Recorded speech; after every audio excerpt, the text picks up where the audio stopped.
পৃথিবীর একদম মাঝখানে অবস্থিত একটি ভয়ানক নির্জন দ্বীপ। আর এই নির্জন দ্বীপের একদম মাঝখানেই অবস্থিত ছিল পৃথিবীর সবচাইতে ভয়ানক একটি জেল। তবে অদ্ভুতভাবে এই জেলখানার আশেপাশে কোনো বর্ডার ছিল না, ছিল না কয়েদিদেরকে বন্দি রাখার মতো কোনো ব্যবস্থা। আর কোনো কয়েদি যদি এখান থেকে পালিয়েও যায় তাও তাকে কেউ কিছু বলার মতো ছিল না। কিন্তু তারপরও আজ পর্যন্ত কোনো কয়েদি এই জেলখানা থেকে পালিয়ে যেতে পারেনি, কারণ এই জেলখানার আশেপাশের প্রত্যেকটি জায়গাতেই রয়েছে ভয়ানক মাইন, যেখানে ভুল করে একবার পা পড়লেই মৃত্যু নিশ্চিত। তো ভ্যাকেশনে আসার পর এমনই এক ভয়ানক জেলখানাতে ফেসে যায় বেশ কয়েকজন বন্ধু। আর পরবর্তীতে তারা এই ভয়ানক জেলখানা থেকে পালিয়ে যাওয়ার প্ল্যান করে। কিন্তু যেই জেলখানার পদে পদেই রয়েছে মৃত্যুর ফাঁদ, সেখান থেকে কি পালিয়ে যাওয়া এতটাই সহজ? তো পরবর্তীতে তাদের সঙ্গে কি ঘটেছিল? তারা কি সত্যি সত্যি এমন ভয়ানক জেলখানা থেকে পালাতে পেরেছিল? সেটাই আমরা দেখব আজকের এই মুভিটির গল্পে। তাহলে চলুন ঘুরে আসা যাক দুর্ধর্ষ এক জেল পালানোর গল্প থেকে। তো গল্পটি শুরু হয় বিশাল বড় এক জেলখানা দেখিয়ে, যেটা কিনা ছিল অন্যান্য সকল জেলখানা থেকে সম্পূর্ণ আলাদা। কারণ এই জেলখানাটি যেই জায়গাতে অবস্থিত ছিল সেই জায়গাটি ছিল অত্যন্ত নির্জন এবং সম্পূর্ণ জনমানবহীন। শুধুমাত্র জেলের কয়েদি এবং তাদেরকে পাহাড়ে দেওয়ার জন্য কিছু গার্ড ছাড়া সেখানে আর কোনো মানুষই ছিল না। তবে সবচাইতে অদ্ভুত বিষয় হচ্ছে যে সেই জেলখানার কোনো দেয়াল ছিল না, এমনকি কোনো বর্ডার দিয়েও জায়গাটি নির্দিষ্ট করা ছিল না। এমনকি এখান থেকে কোনো কয়েদি যদি পালানোরও চেষ্টা করে তাহলে এখানকার গার্ডগুলো তাদেরকে কিছুই বলে না, কারণ এই জায়গাটির বাহিরে পুরো জায়গা জুড়ে রয়েছে অসংখ্য ল্যান্ডমাইন। ল্যান্ডমাইনগুলো এমনভাবে মাটির নিচে পুঁতে রাখা হয়েছে যা কিনা কেউ খুব সূক্ষ্মভাবে দেখলেও বুঝতে পারবে না। তাই যখনই কোনো কয়েদি এই জেলখানা থেকে পালিয়ে যাওয়ার চেষ্টা করে এবং সেই এরিয়া থেকে বেরিয়ে যায়, ঠিক তখনই তার পায়ের নিচে থাকা ল্যান্ডমাইনগুলো ব্লাস্ট হয়ে যায়, ফলে সঙ্গে সঙ্গে সেই কয়েদি মারা যায়। আর মূলত এই কারণেই কোনো কয়েদি এখান থেকে পালিয়ে যাওয়ার সাহস করে না। এবার আমরা আজ থেকে কিছুদিন আগের ঘটনা দেখতে পাই, যেখানে স্টু নামক একটি ছেলে ছিল। কিছুদিনের মধ্যে সে বিয়ে করে তার নতুন জীবনে পা রাখতে চলেছে। এজন্য সে তার কিছু বন্ধুদেরকে নিয়ে সাউথ আমেরিকায় তার ব্যাচেলার পার্টি এনজয় করতে এসেছে। সেখানে সে এবং তার বন্ধুরা মিলে অনেক এনজয় করে। এরপর পার্টি শেষ করে পরদিন সকালে তারা সবাই যখন এয়ারপোর্টে প্লেনের জন্য অপেক্ষা করছিল, ঠিক তখনই স্টু দেখতে পায় যে তার রায়ান নামক একজন বন্ধু তার পকেটে কিছু একটা লুকোনোর চেষ্টা করছে, যেটা কিনা মূলত এক ধরনের ড্রাগস ছিল। সে কোনোভাবে এয়ারপোর্টের সমস্ত সিকিউরিটি এড়িয়ে সাকসেসফুলি এই ড্রাগসটি তার কাছে রেখে দিয়েছে। তবে এটা দেখে স্টুয়ের সকল বন্ধুরা ভীষণ ঘাবড়ে যায় এবং টেনশন করতে থাকে যে যদি তারা একবার ধরা পড়ে যায়। তবে এমন সময় দেখা যায় স্টুয়ের আরেকজন বন্ধু গ্রেগ পেটে হাত দিয়ে ওয়াশরুম থেকে বেরিয়ে আসছে। তাকে দেখেই বোঝা যাচ্ছিল যে সে অসুস্থ ফিল করছে। তবে কিছু বুঝে ওঠার আগেই সে মাটিতে পড়ে যায় এবং তার মুখ থেকে এক ধরনের লিকুইড বের হতে থাকে। আর এমন সময় সেখানে সিকিউরিটি গার্ড চলে আসে। তাদের সাথে একটি ট্রেনিং প্রাপ্ত কুকুর ছিল, যে কিনা ড্রাগ আইডেন্টিফাই করতে পারত। তো তাদের কাছে গিয়ে কুকুরটি খুবই রিয়েক্ট করতে থাকে। এতে সিকিউরিটি গার্ডদের তাদের উপর সন্দেহ হয়। তারা তখন তাদেরকে সঙ্গে সঙ্গে ইন্টারোগেশন রুমের মধ্যে নিয়ে যায়। তারা জানায় যে গ্রেগ লুকিয়ে লুকিয়ে ড্রাগ পাচার করার জন্য কিছু বেলুন গিলে ফেলেছিল, যেটা তার পেটের ভিতর গিয়ে কোনো কারণে ব্লাস্ট হয়ে যায় এবং তার পুরো শরীরে পয়জন ছড়িয়ে পড়ে। স্টু এবং তার বন্ধুরা তো এই কথা শুনে একদম অবাক হয়ে যায়, কারণ তারা এই ব্যাপারে কিছুই জানত না। কিন্তু তাদের এখানে কিছুই করার ছিল না, কারণ তারা যদি বলে যে তারা এই ব্যাপারে কিছু জানে না, তারপরও তাদের কথা বিশ্বাস করা হবে না। এরপর কিছুক্ষণের মধ্যেই সেখানে পুলিশ চলে আসে। পুলিশেরা তাদেরকে সঙ্গে সঙ্গেই গ্রেফতার করে ফেলে। আর তারা তল্লাশি করে রায়ানের কাছেও ড্রাগস পেয়ে যায়। ফলে পুলিশ মনে করে যে এরা হয়তো স্মাগলার, যারা কিনা এক দেশ থেকে অন্য দেশে ড্রাগস পাচার করছিল। যদিও তারা সবাই এখানে তাদেরকে বোঝানোর চেষ্টা করছিল যে তারা আসলে কোনো স্মাগলার নয়, কিন্তু পুলিশ তাদের কোনো কথাই শোনে না। তাদেরকে সঙ্গে সঙ্গে সেখানেই অ্যারেস্ট করে ফেলা হয় এবং তাদের সকলকে মিলিটারির আন্ডারে থাকা একটি আইল্যান্ডে নিয়ে যাওয়া হয়। তবে তারা কিছুতেই সেখানে যেতে চাইছিল না, কিন্তু পুলিশ তাদেরকে মেরে জোর করে কোনো মতে তাদের সঙ্গে নিয়ে যায়। প্রথমে তাদেরকে একটি বোটে করে একটি প্রিজনে নিয়ে যাওয়া হয়। আর সেখানে গিয়ে স্টু দেখতে পায় যে একটি ব্যাগের ভেতরে কিছু মৃতদেহ নিয়ে যাওয়া হচ্ছে। এটা দেখে সে ভীষণ নার্ভাস হয়ে যায়। সে বুঝে উঠতে পারে না যে এখানে আসলে হচ্ছেটা কি। এরপর সেখান থেকে তারা রওনা হয় আসল জায়গাতে যাওয়ার জন্য, যেখানে মূলত তাদেরকে রাখা হবে। একটি ট্রাকে করে তাদের সকলকে নিয়ে যাওয়া হচ্ছিল। তো এবার অনেকটা পথ পাড়ি দেওয়ার পর ফাইনালি তারা পৌঁছে যায় তাদের কাঙ্ক্ষিত সেই জায়গাতে। এটাই ছিল মুভির শুরুতে দেখানো সেই বিশাল বড় জেলখানা, যার চারিদিকে ছিল ভয়ানক মৃত্যুর ফাঁদ। তো তো তারা সবাই মিলে তখন আস্তে আস্তে সামনের দিকে এগিয়ে যাচ্ছিল। স্টুদের সঙ্গে আবার তার শ্বশুরও ছিল, যার নাম ছিল জন। জন এখানকার পরিবেশ দেখে অনেকটাই অবাক হয়ে যায়, কারণ সে এখানে ভাবছিল যে জেলখানার আশেপাশে কোনো দেয়াল নেই কেন, এখানকার গার্ডগুলো কি ভয় পায় না যে কোনো কয়েদি যদি এখান থেকে পালিয়ে যায়? সে মনে মনে ভাবতে থাকে যে এখান থেকে পালিয়ে যাওয়া তো তাহলে অনেক বেশি সহজ। শুধু জনই নয়, বরং এখানকার সবাই এই কথাই ভাবছিল। কিন্তু ঠিক তখনই তারা দেখতে পায় একজন কয়েদি খুব স্পিডে দৌড়ে সেখান থেকে পালিয়ে যাওয়ার চেষ্টা করছে। আর এটা দেখে একজন গার্ড তাকে শুট করার জন্য তার বন্দুকটি রেডি করছিল, কিন্তু অন্য একজন গার্ড তাকে শুট করতে বাধা দেয়। এদিকে স্টু এবং তার বন্ধুরা দূরে দাঁড়িয়েই সবকিছুই দেখছিল। তো সে কয়েদি যখন দৌড়তে দৌড়তে অনেকটাই দূরে চলে যায়, ঠিক তখনই তার একটি পা গিয়ে পড়ে যায় একটি মাইনের উপর। ফলে সঙ্গে সঙ্গে সেখানে বিশাল বড় এক বিস্ফোরণ ঘটে, আর সেই কয়েদি সেখানেই মারা যায়। আর এটা দেখতে পেয়ে স্টু এবং তার সঙ্গীরা অনেক ঘাবড়ে যায়। তারা বুঝতে পারে যে এখানকার চারিপাশে হয়তো মাইন রয়েছে, তাই যখনই কেউ এখান থেকে পালিয়ে যাওয়ার চেষ্টা করে তখনই সেই মাইনগুলো বিস্ফোরিত হয়ে তারা মারা যায়। এজন্যই মূলত এখানে দেয়াল দেয়া নেই। আর এসব দেখে জন বুঝতে পারে যে যত তাড়াতাড়ি সম্ভব তাদেরকে এখান থেকে বের হওয়ার জন্য কোনো একটা উপায় বের করতে হবে, তা না হলে এই জায়গার কোথায় কোন মৃত্যুর ফাঁদ রয়েছে এটা তো তারা জানে না। তো এখানে আবার জনের ছেলে কাইও রয়েছে। জন তখন তার ছেলে কায়ের সঙ্গে ডিসাইড করে যে তারা গার্ডের সঙ্গে কথা বলবে এবং তাদের কাছে ব্রিটিশ সিটিজেনদের জন্য স্পেশাল হেল্প চাইবে। এদিকে গ্রিকের পেটে ব্লাস্ট হওয়ার কারণে সে তো এমনিতেই অসুস্থ ছিল, আর এখন তার পেট থেকে ব্লিডিং হচ্ছিল, তাই তার আর্জেন্ট মেডিকেল অ্যাটেনশনের প্রয়োজন ছিল। গ্রিক তখন তার দুজন বন্ধুকে বলে যে একজন ডক্টরকে খুঁজে নিয়ে আসার জন্য, আর তারা দুজনও সঙ্গে সঙ্গে বেরিয়ে পড়ে সেখানে কোনো ডক্টর আছে কিনা এটা দেখার জন্য। অন্যদিকে জন এবং তার ছেলেকাই অফিস রুমে গার্ডের কাছে যায়, আর সেখানে গিয়ে তারা গার্ডকে জানায় যে তারা সেখানকার ওয়ার্ডেনের সঙ্গে দেখা করতে চায়। গার্ড তখন তাদেরকে অফিস রুমে যেতে বলে। এরপর তারা দুজন সেখানে গিয়ে তো একদম অবাক হয়ে যায়, কারণ এই বিশাল অফিসে একজন গার্ড ছাড়া আর কেউই ছিল না। তো সেই গার্ড তখন একটি বাটন প্রেস করে এবং এতে একটি রুমের দরজা খুলে যায়। এরপর জন এবং কাই ভেতরে চলে যায়। এরপর তারা দেখতে পায় যে সেখানকার ডেস্কের উপরে একটি কম্পিউটার রাখা আছে এবং সেখান থেকে একজন মানুষের ভয়েস ভেসে আসছে। আর ভিডিও কলে একজন লোক তাদের সাথে কথা বলার জন্য বসে আছে। ভিডিও কলের এই লোকটি মূলত ছিল জেলের ওয়ার্ডেন, যার সাথে তারা দুজন দেখা করতে চাইছিল। তো ওয়ার্ডেন তখন তাদেরকে জানায় যে যেহেতু তারা সবাই ব্রিটিশ সিটিজেন, তাই এই ব্যাপারে সে তাদেরকে কোনো হেল্প করতে পারবে না, কারণ তারা এই দেশের নাগরিক নয়। ওয়ার্ডেন তখন তাদেরকে হাইকোর্টে হেল্প চাওয়ার জন্য পরামর্শ দেয়। সেই সাথে তিনি আরও বলে যে এ ব্যাপারে কোর্টের রায় আসার আগ পর্যন্ত তাদের এখানেই বন্দী থাকতে হবে। জন তখন ওয়ার্ডেনকে বলে তাহলে আনুমানিক আমাদেরকে এখানে আর কতদিন বন্দী থাকতে হতে পারে? ওয়ার্ডেন তখন জানায় খুব বেশি নয়, প্রায় 5 থেকে 6 বছরের মতো সময় লাগতে পারে। কিন্তু একথা শুনি জন এবং কায়ের মাথায় যেন আকাশ ভেঙে পড়ে, কারণ রায় আসতে যদি 5 থেকে 6 বছর সময় লেগে যায় তাহলে কি তারা এতদিন এখানেই পচে মরবে? জন তখন ভীষণ উত্তেজিত হয়ে যায় এবং ওয়ার্ডেনের সাথে কথা বলতে শুরু করে। কিন্তু ঠিক তখনই কম্পিউটারটি ট্রেন ব্যাংক হয়ে যায়। এতে জন আরও রেগে যায়। তবে তারা এই বিষয়টি অনেক ভালোভাবেই বুঝতে পারে যে জেলখানা থেকে বের হওয়াটা তাদের জন্য সহজ হবে না। এরপর দেখা যায় যে অনেক খোঁজাখুঁজির পর স্টু এবং তার বন্ধুরা একজন ডক্টরকে খুঁজে পেয়েছে। তবে মূলত এই জেলখানায় এই দেশের যে সমস্ত মানুষেরা ছিল, অর্থাৎ ডক্টর থেকে শুরু করে গার্ড, পুলিশ অফিসার, তারা সবাই এখানকার ভাষায় কথা বলতো, তাই ব্রিটিশ ভাষা তারা খুব একটা বুঝতো না। তবে তাদের মধ্যে শুধুমাত্র জনই ব্রিটিশ ভাষা বুঝতে পারত, তাই মূলত সে ওয়ার্ডেনের সাথে কথা বলতে পেরেছে। তো স্টু এখানে ডক্টরকে নানাভাবে বোঝানোর চেষ্টা করে যে তারা কিভাবে এখানে ফেঁসে গিয়েছে। তারা কোনো অপরাধী নয়, কিন্তু তাদের ভাষা আলাদা হওয়ার কারণে ডক্টর এখানে কিছুই বুঝতে পারে না। এরপর তারা ইশারার মাধ্যমে তাদেরকে বোঝানোর চেষ্টা করে। তবে এতে করে ডক্টর এক পর্যায়ে ভীষণ বিরক্ত হয়ে যায়। এরপর সে একটি বন্দুক বের করে তাদেরকে থ্রেট দিতে শুরু করে। এতে তারা সবাই অনেক ভয় পেয়ে যায় এবং দুহাত উঁচু করে দাঁড়িয়ে একদম চুপ হয়ে যায়। ডক্টর তখন তাদের পেছন থেকে একটি পর্দা সরিয়ে দেয়। দেখা যায় সেখানে একটি বাথটাবের মধ্যে ডক্টর একজন লোককে আইস ওয়াটারের ভেতরে বেঁধে রেখেছে।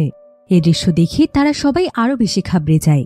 তারা সেখানেই দাঁড়িয়ে সাহায্যের জন্য চিৎকার করতে থাকে। কিন্তু ঠিক তখনই তাদের মধ্যে একজন একটি চেয়ার নিয়ে ডক্টরের মাথায় আঘাত করে। ফলে সাথে সাথেই ডক্টর সেখানে সেন্সলেস হয়ে পড়ে যায়। আসলে তাদের কাছে এই ডক্টরকে সাইকো মনে হচ্ছিল। এবার এই দৃশ্য দেখে যে লোকটিকে ডক্টর বেঁধে রেখেছিল সেই লোকটি এখানে তাদেরকে তার বাঁধন খুলে দেওয়ার জন্য অনুরোধ করতে থাকে। তবে স্টু এবং তার বন্ধুরা বুঝতেই পারছিল না যে এখানে কি হচ্ছে। তারপরও তারা সেই লোকটির হাতে বেঁধে রাখা রশিগুলো কেটে তাকে মুক্ত করে দেয়। কিন্তু সেই লোকটি এখানে পাগলের মতো আচরণ করছিল। মনে হচ্ছিল তার মাথায় কোনো সমস্যা আছে। সে তখন মাটিতে পড়ে থাকা ডক্টরের সেই বন্দুকটি হাতে নিয়ে কোনো জামাকাপড় ছাড়াই দৌড়ে বাহিরে চলে যায়। এরপর বাহিরে দেখা যায় যে ইউনিফর্ম পরা দুজন নার্স সেখানে একটি স্ট্রেচার নিয়ে আসে, আর তারা গ্রিককে সেই স্ট্রেচারে করে সেখান থেকে নিয়ে যেতে থাকে। তার বন্ধুরা এতে মনে করে যে তাকে হয়তো ট্রিটমেন্টের জন্য নিয়ে যাওয়া হচ্ছে।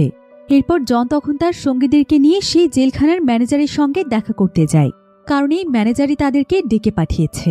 জায়গাটি ছিল খুবই সুরক্ষিত, আর এই ম্যানেজারের নাম ছিল সালমা। সালমা তাদের সবাইকে ওয়েলকাম জানায় এবং সবাইকে খুবই রেসপেক্টের সাথে ডাইনিংয়ে বসার জন্য বলে। এরপর সে সবাইকে উদ্দেশ্য করে আরো বলে, আমি শুনেছি গ্রিক একজন মিলিয়নার, কিন্তু সে স্মাগলিং করতে গিয়ে ধরা পড়েছে এবং তোমরা সবাই তার জন্য এখানে আটকে আছো। এরপর সে আরো বলে, এবার তোমরা যদি আমায় $2,00,000 দাও তবে আমি তোমাদেরকে সেফলি এই জায়গা থেকে মুক্ত করে দিতে পারবো। আর যদি তোমরা আমাকে টাকা দিতে না পারো তাহলে এই জেলখানায় তোমাদেরকে কতদিন থাকতে হচ্ছে সেটা বলা যাচ্ছে না। তবে সালমার এই অফার পেয়ে তারা সঙ্গে সঙ্গে রাজি হয়ে যায়, কারণ এমন ভয়ানক জেলখানায় তারা কখনোই থাকতে চায় না। আর এই জেলখানায় সবাই অনেক অদ্ভুত, তাই যত তাড়াতাড়ি সম্ভব তারা এই জায়গা থেকে বের হতে চায়। কিন্তু এই মুহূর্তে তো তাদের কাছে কোনো টাকাই ছিল না, এজন্য তারা সালমার কাছে সময় চায়। কিন্তু সালমা তাদের সকলের চেহারা দেখিয়ে বুঝতে পারে যে তাদের কাছে অফারটি ভালো লাগেনি। এজন্য সে তার একজন গার্ডকে বলে তাদের সবাইকে গেটের বাইরে বের করে দিতে। তো তারা যখন বাইরে বেরিয়ে যায় তখন একজন অজানা ব্যক্তি তাদেরকে একটি লেটার দেয়। তারা তখন লেটারটি ওপেন করে। আসলে এই লেটারটি ব্রিটিশ অ্যাম্বাসি থেকে তাদেরকে পাঠানো হয়েছে।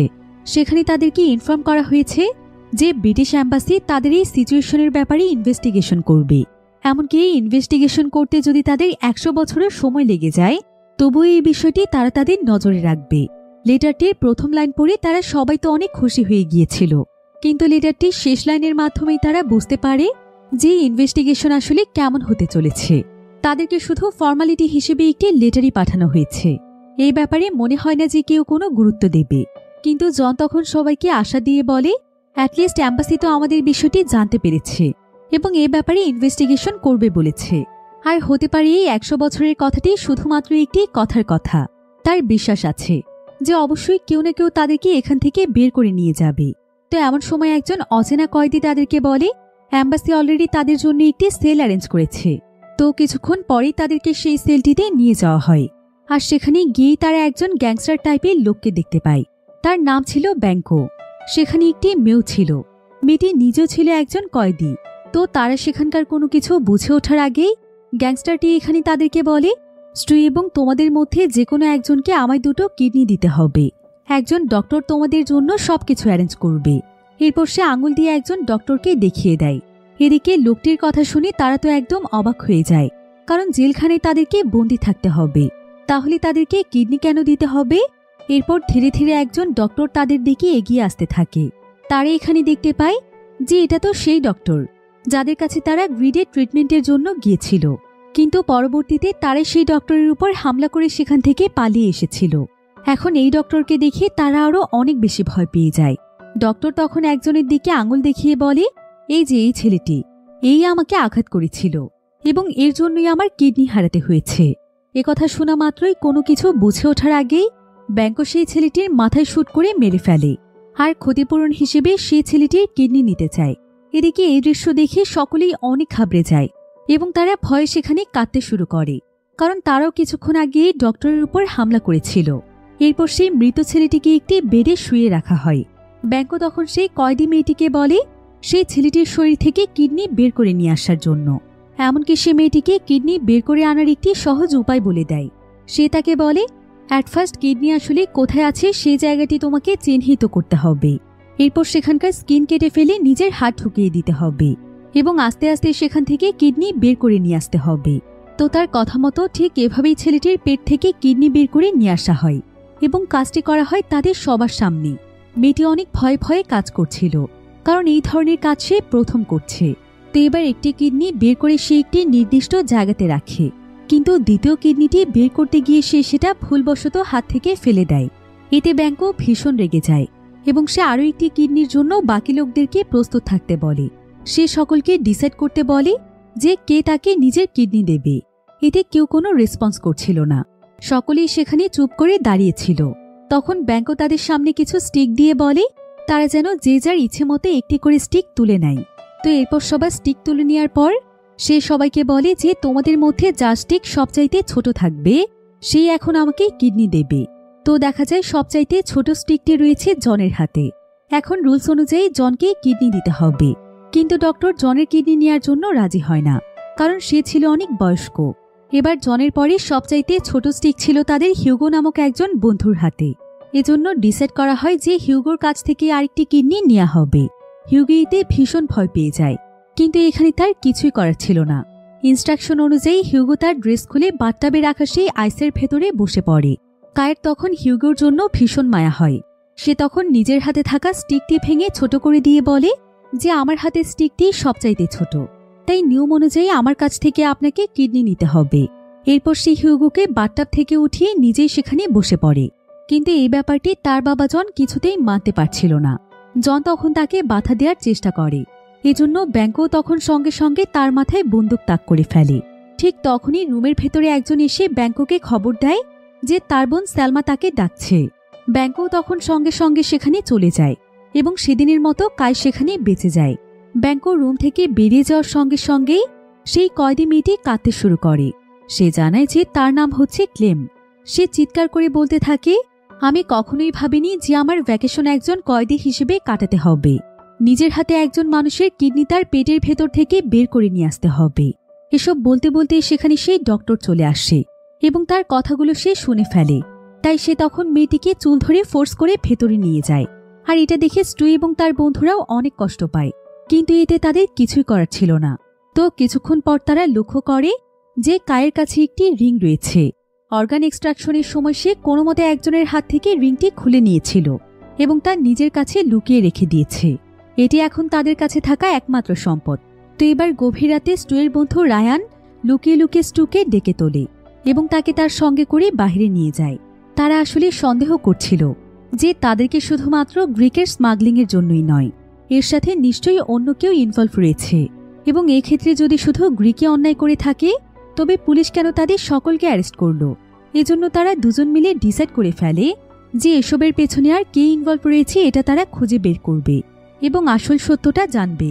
এরপর তারা সিক্রেটলি একটি অফিসে যায় এবং দেখতে পায় যে সেখানে ক্লেম রয়েছে।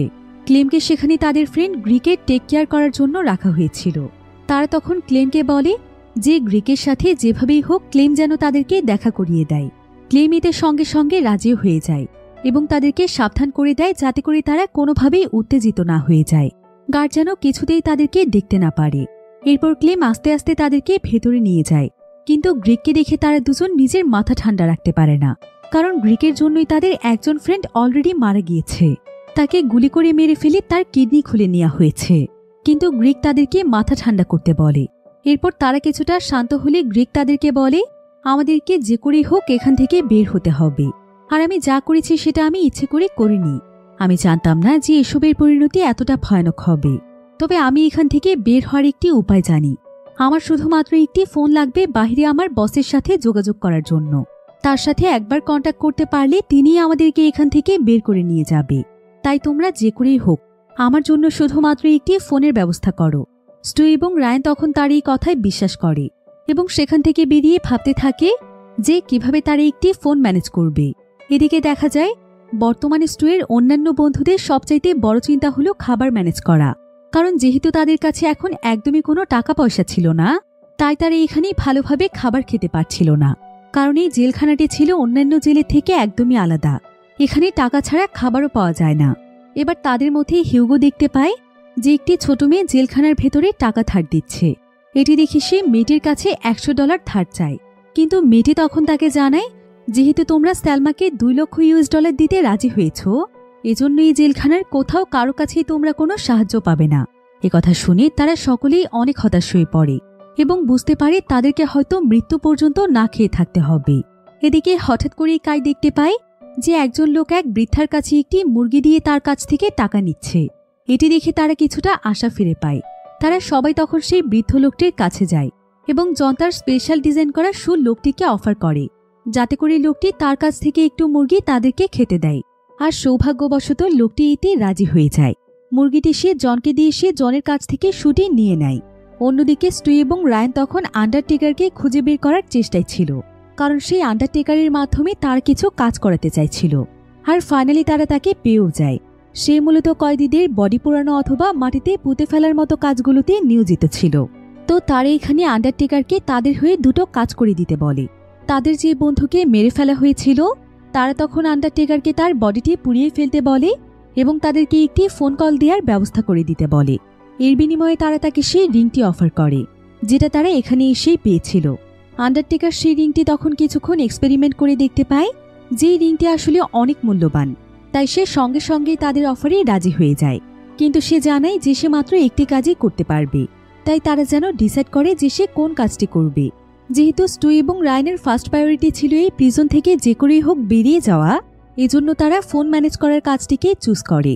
এরপর সেই লোকটি তাদের কাছ থেকে রিং নিয়ে তার পরিবর্তে একটি পুরনো ফোন তাদের কাছে দিয়ে দেয়।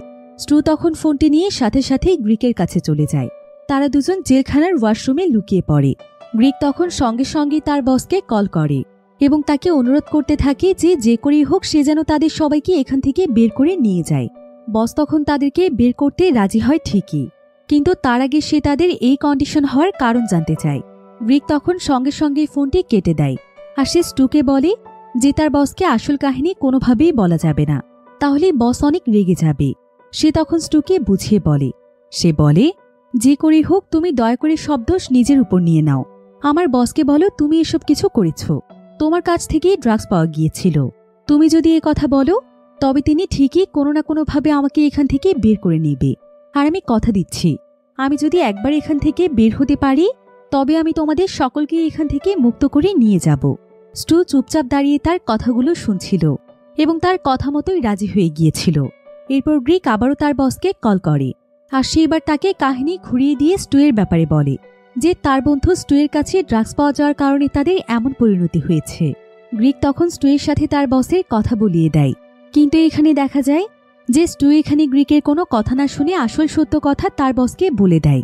সে বলে দেয় যে আসলে গ্রিকের জন্যই তাদের এই অবস্থা হয়েছে।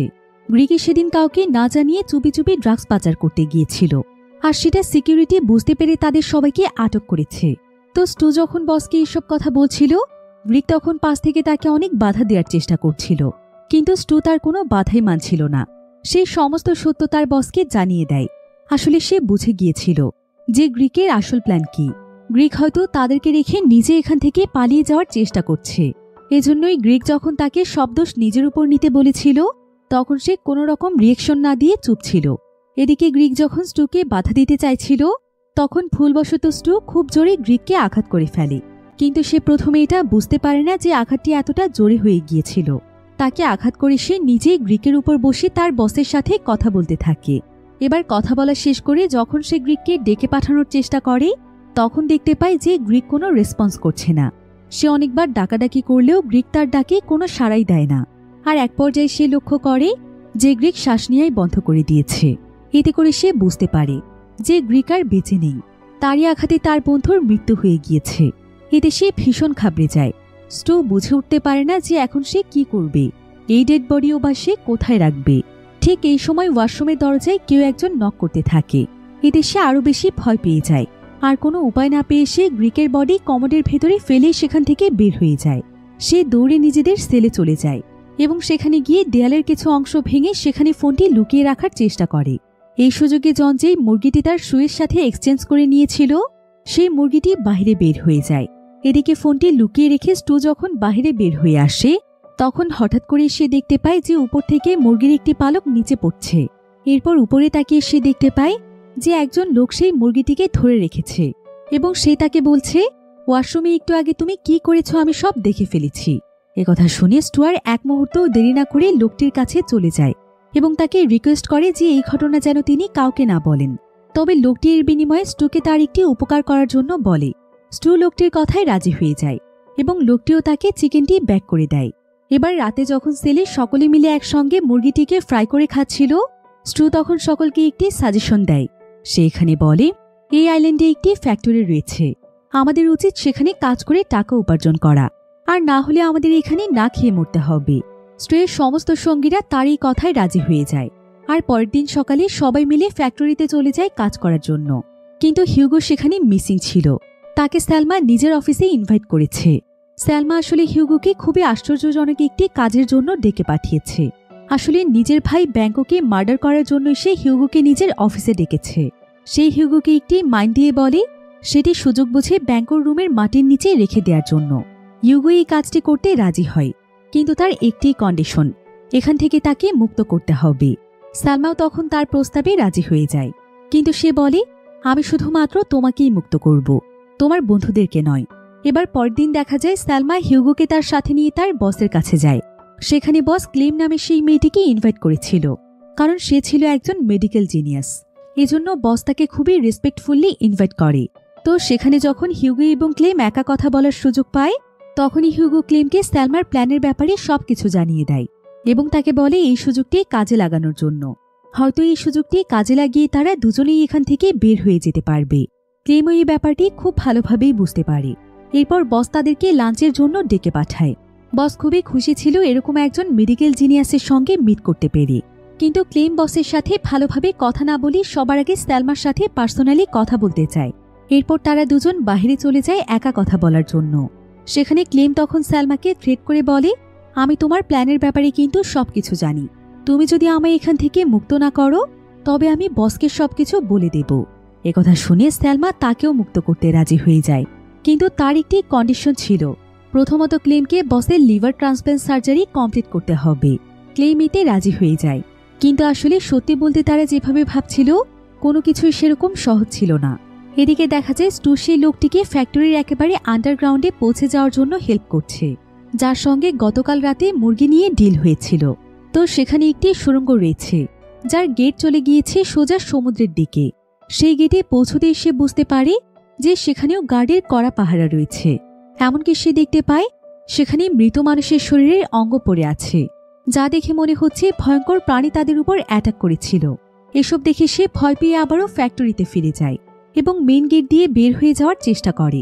কিন্তু ঠিক তখনই দেখা যায় স্টু তার পেটে হাত দিয়ে ওয়াশরুমে যাচ্ছে। সেখানে গিয়ে সে শরীরের ভেতর থেকে ড্রাগস টাইপের কিছু একটা জিনিস বের করে। আর এ সময় তার অন্যান্য সঙ্গীরা দরজায় নক করলে সে দ্রুত সেগুলো ওয়াশরুমে ফ্লাশ করে দেয় এবং সেখান থেকে বেরিয়ে আসে। তার বন্ধুরা যখন জানতে চায় যে তার কি হয়েছে, ঠিক তখনই কমোড ওভারফ্লো হয়ে যায় এবং ভেতর থেকে পানির সাথে সাথে সব ড্রাগসও বেরিয়ে আসে। আর এখানেই রিভিল হয়ে যায় যে আসলে স্টু নিজেও ড্রাগস পাচারের সাথে জড়িত ছিল। এ সময় পাহাড়ের উপরে সালমা এবং তার ভাই একটি ইভেন্টে এনজয় করছিল। তো এখানে সালমা হিউগোকে একটি সিগন্যাল দেয়। হিউগো তখন লুকিয়ে রাখা মাইনটি ব্যাঙ্কোর রুমে সেট করে সেখান থেকে বেরিয়ে আসে। এরপর অন্য রুমে গিয়ে সে নিজেকে রিল্যাক্স করার জন্য ড্রিঙ্কস করতে থাকে। আর এই সময় হঠাৎ করে ব্যাঙ্কোর একজন বন্ধু হিউগোর পেছনে এসে দাঁড়ায়। এতে সে চমকে গিয়ে বোতলটি নিচে রেখে দেয়। ঠিক তখনই একটি অ্যালার্মিং ডিভাইস থেকে সাউন্ড হতে থাকে। এটা শুনে ব্যাঙ্কোর বন্ধু নিজের আইডেন্টিটি রিভিল করে দেয়। আসলে সে ছিল একজন আন্ডারকভার এজেন্ট, আর সে এখানে এসেছে ব্যাঙ্কো এবং সালমার ক্রাইমের সবকিছু ইনভেস্টিগেশন করার জন্য। একথা শুনে হিউগো তখন ভয় পেয়ে সেখান থেকে দৌড়ে পালাতে চায়, কিন্তু সেই লোকটি তাকে ধরে ফেলে। ঠিক তখনই রুম থেকে মাইনটি ব্লাস্ট হয়ে যায়। ব্যাঙ্কো দৌড়ে ভেতরে গিয়ে দেখে তার বন্ধু অর্থাৎ সেই আন্ডারকভার এজেন্টের বডি ছিন্ন বিচ্ছিন্ন হয়ে মাটিতে পড়ে আছে, যারা অনবরত সেই সেলে শুট করছিল, কারণ সালমা তাদেরকে এমনটা করতে বলেছিল। কিন্তু তারা জানত না যে ভেতরে তখন কেউই ছিল না। এবার দূরের একটি ছাদের উপর থেকে একজন সবকিছু নোটিস করছিল। এই লোকটি হলো তিনি, যাকে একটু আগে স্টু পালিয়ে যাওয়ার জন্য সাহায্য করছিল। এদিকে জন এখানে স্টুকে প্রচণ্ড মারছিল, কারণ সেও ড্রাগস পাচারের সঙ্গে জড়িত ছিল। এমনকি এসব কিছু লুকিয়ে সে তার মেয়েকে বিয়ে করতে চেয়েছিল। তবে রায়ান এখানে জনকে থামানোর চেষ্টা করে, আর এক পর্যায়ে ধাক্কা লেগে জন মাথায় আঘাত পেয়ে মাটিতে পড়ে যায়। সবাই মনে করে যে সে হয়তো মারা গিয়েছে, কিন্তু হঠাৎ করে সে চোখ খুলে সবাইকে চমকে দেয়। অন্যদিকে দেখা যায় মাইন্ড ব্লাস্টের এরকম অনাকাঙ্ক্ষিত ঘটনায় ব্যাঙ্কো ভীষণ রেগে যায়, আর তার বন্ধুর এমন মৃত্যু সে কিছুতেই মেনে নিতে পারছিল না। এজন্য সে হিউগোর বন্ধুর কাছে আসে এবং সত্য জানার জন্য তাদেরকে চার্জ করতে থাকে। একজন তখন জানায় যে সালমাই হিউগোকে ডেকে নিয়ে গিয়েছিল। ব্যাঙ্কো তখন বুঝে যায় যে সালমার আসল প্ল্যান কি, এবং এটাও বুঝতে পারে যে সবকিছুর পেছনে সেই ছিল, আর এই প্ল্যান সে করেছিল তাকে মারার জন্য। এদিকে পরিস্থিতি খারাপ বুঝতে পেরে স্যালমার এক মুহূর্তও দেরি না করে সেখান থেকে দূরে পালিয়ে যাওয়ার চেষ্টা করে। বন্দুক হাতে নিয়ে ব্যাংকও তাকে তাড়া করতে শুরু করে। তারা দুজনেই দুজনকে টার্গেট করে ফায়ার করতে থাকে। আর এই অবস্থায় টাওয়ারে থাকা গার্ড নিচে নেমে আসে। এদিকে স্টুয়ের সাহায্য নিয়ে সেই লোকটি দূর থেকে সবকিছু অনেক মনোযোগ দিয়ে দেখছিল। তো গার্ডকে নিচে নেমে যেতে দেখে এই সুযোগে সে গার্ডের রুমে চলে যায়। আর সেখানে গিয়ে সে কন্ট্রোল রুমে ফোন করে জানায় যে ব্যাংকো এবং স্যালমার অনেক বড় ধরনের ঝামেলা হয়েছে, এজন্য কন্ট্রোল রুমের সকলকে এখনই সেখানে যেতে হবে। তবে ঠিক তখনই কন্ট্রোল রুমের সব মনিটর অফ হয়ে যায়। কন্ট্রোলার যখনই এটা ঠিক করার চেষ্টা করে তখনই সে ইলেকট্রিক শক খেয়ে সেন্সলেস হয়ে যায়। আর এই সুযোগে জেলখানার সবাই সেখান থেকে দৌড়ে পালিয়ে যাওয়ার চেষ্টা করে। এরপর ঠিক যখন তারা দৌড়ে বেরিয়ে যেতে চায় তখনই কন্ট্রোলারের সেন্স ফিরে আসে এবং সে ইমিডিয়েটলি ইমার্জেন্সি বাটন প্রেস করে দেয়। এদিকে স্টু যখন সবার আগে দৌড়ে গিয়ে মাইনফিল্ডে পা রাখতে যাবে, হঠাৎ করেই তখন রায়ান তাকে আটকে ফেলে, কারণ সে কিছু দূরে বিস্ফোরণের আওয়াজ শুনতে পেয়েছিল। এটা শুনে সকলেই যে যার জায়গাতে দাঁড়িয়ে পড়ে, কারণ তারা যদি সেখান থেকে একটুও মুভ করে তাহলে মাইনগুলো ব্লাস্ট হয়ে যাবে। কিন্তু জন এই বিষয়টি খুব একটা গুরুত্ব দেয় না, কারণ পালানোর মতো এমন সুযোগ তারা আর নাও পেতে পারে। তবে তার ছেলে কাই তাকে সতর্ক করার পরেও সে পালিয়ে যাওয়ার জন্য সেখানে মুভ করে। কিন্তু ঠিক তখনই একটি মাইন ব্লাস্ট হয়ে যায় এবং জনের বডি সেখানে ছিন্ন বিচ্ছিন্ন হয়ে যায়। এ সময় স্টু চিৎকার করে একজনকে বলে তার দিকে ফোনটি ছুঁড়ে মারার জন্য, যেটি ছিল কায়ের আশেপাশেই।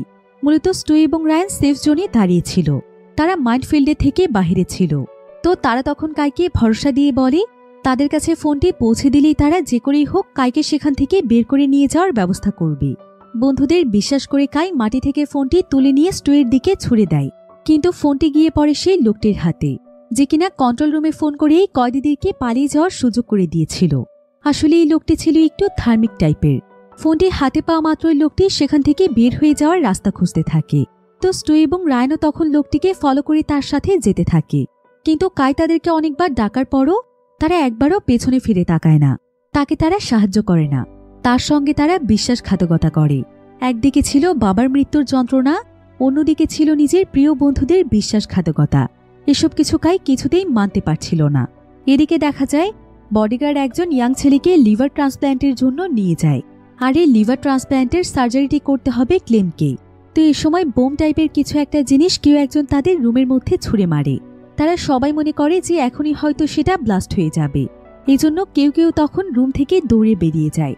আসলে এই কাজটি সেই ইয়াং ছেলের বোন করেছিল, যাতে করে সে তাকে বাঁচাতে পারে।